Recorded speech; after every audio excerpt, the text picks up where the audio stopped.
guys, what's up? Thank you so much for tuning in this week to my new video series just for October. I really appreciate you guys for subscribing to my channel and checking out my latest uploaded videos. Without further ado, I want to welcome you to my Halloween horror story series.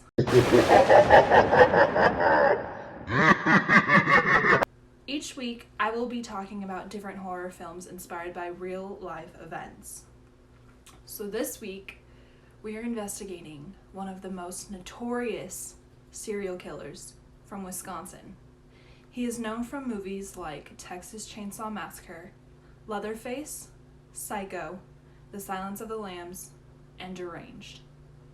One single man inspired producers to create several movies depicting his disturbing acts, and his name is Ed Gein.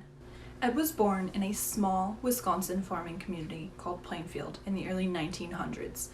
Gein was raised by his mother Augusta and his father George. He also had an older brother named Henry. The boys didn't have the best childhood growing up. Their father was an alcoholic and was unable to keep a job, whereas their mother was very abusive and controlling. She isolated Ed and Henry and taught them that women were evil, all except her. In April 1940, George died of heart failure due to alcohol. He was 66 years old. During this time, Henry and Ed started taking jobs just to help cover living expenses with their mother. Henry was always worried about Ed and his relationship with their mother.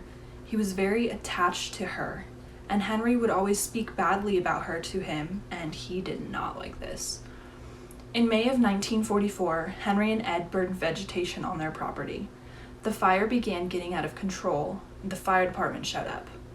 They were able to finally extinguish the fire, and Ed realized that Henry was missing.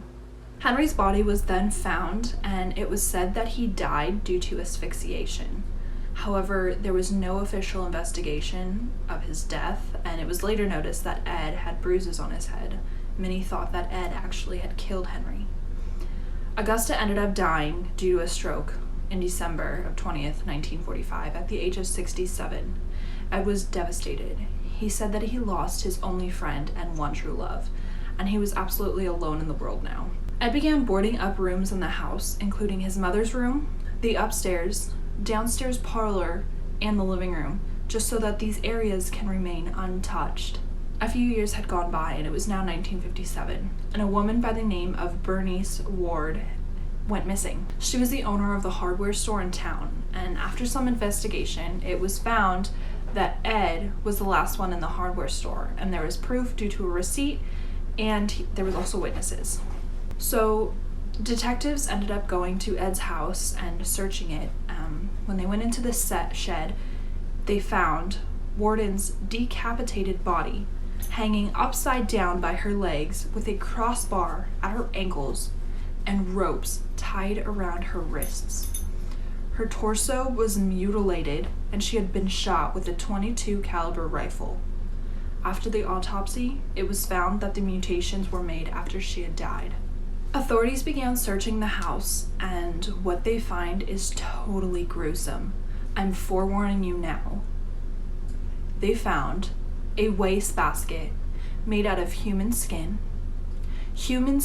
covering several chairs and seats, skulls on his bedposts, bowls made from human skulls, a corset made from a female torso skinned from shoulder to waist, leggings made out of human leg skin, masks made from the skin of female heads, female genitalia in a shoebox.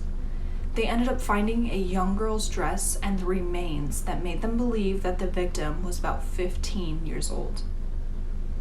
There was a belt made out of female nipples, 4 noses, a pair of lips on a window shade drawstring, and a lampshade made from the skin of human faces.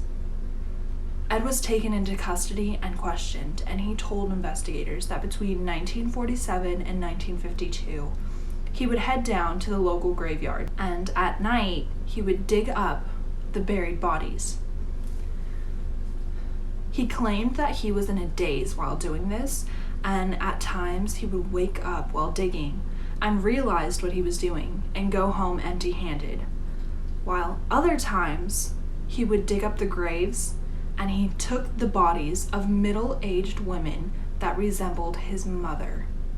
Ed even told investigators that soon after his mother's death, he began to create a woman suit so that he could become his mother and crawl into her skin.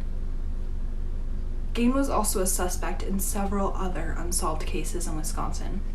He had admitted to killing a couple of people, but he says he never really remembered how they died. He ended up going to trial and was diagnosed with schizophrenia and found mentally incompetent, and he was then sent to a state hospital for the criminally insane. He spent the rest of his life in this mental hospital and died on July 26, 1984, due to respiratory failure. Ed Gein's acts were more terrifying and shocking than the movie plots they inspired. Thank you guys so much for tuning in this week to my special October Halloween horror story series. Be sure to like and subscribe to get updated about when I post my new video. I'm also going to be posting a few more videos this month than normal. If you have any recommendations or would like to hear about a specific case or a specific story, please let me know in the comments below and I will look into it. Until next time, my friends, bye.